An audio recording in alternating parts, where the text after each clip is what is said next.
আসসালামু আলাইকুম সম্মানিত ভিউয়ার্স, বরাবরের মতোই আপনাদের প্রতি আন্তরিক শুভেচ্ছা জানিয়ে মাত্র এক সিলিন্ডারের গাড়ি কি পরিমাণে তেল সাশ্রয়ী এই আইচার এক সিলিন্ডার অথবা 2 সিলিন্ডারের গাড়িগুলো আপনারা সকলেই জানেন। কম বেশি আইচার গাড়ি এমনিতেই তেল সাশ্রয়ী, তার মধ্যে এক সিলিন্ডার গাড়িগুলোর চাহিদা এমনিই বেশি, কেননা তেলের বাজারের জন্য। এখন কথা হচ্ছে গাড়ি 242 আইচার 242 মডেল রুবেল ভাই, সরাসরি রুবেল ভাই উনি সর্বদাই দেখা যায় 2 সিলিন্ডার 1 সিলিন্ডারের গাড়িগুলোই কিন্তু আসলে নিয়মিত বিজ্ঞাপনগুলো দেন। এখন এই গাড়িটা একেবারে পানির দামে বিক্রি করা হবে, রানিং গাড়ি দেখাই যাচ্ছে যে রানিং গাড়ি আউটসাইড কন্ডিশন আশা করি পছন্দ হবে, ইনসাইড কন্ডিশনও একদমই টোটালি ফ্রেশ, কোনো কাজ বাজ করাতে হবে না, নেবেন চালাবেন, বাদ বাকি বিষয়টা আসবেন যাচাই বাছাই করবেন, যেভাবে খুশি আপনারা চালিয়ে দেখবেন।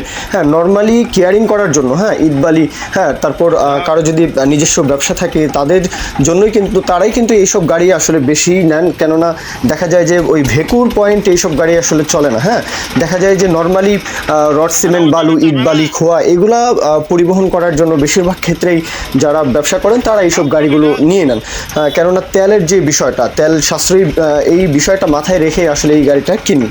এখন কথা হচ্ছে গাড়ি একেবারে ফুল রানিং, 1,90,000 চাওয়া দাম, 1,90,000 চাওয়া দাম, একদম ফুল ফ্রেশ। আর লোকেশন হচ্ছে দিনাজপুর, রুবেল ভাই দিনাজপুর সদর 1,90,000 টাকা। হ্যাঁ, তো এরপরও দরদাম বলার সুযোগ থাকবে। মূল কথা শেষ। এখন কেউ যদি বিজ্ঞাপন দিতে চান আমাদের চ্যানেল পেজের মাধ্যমে আপনাদের ট্রাক্টর রোটার ট্রলি সহ যে কোনো গাড়ির বিজ্ঞাপন দিয়ে বিক্রির ব্যবস্থা করতে পারেন ইনশাআল্লাহ।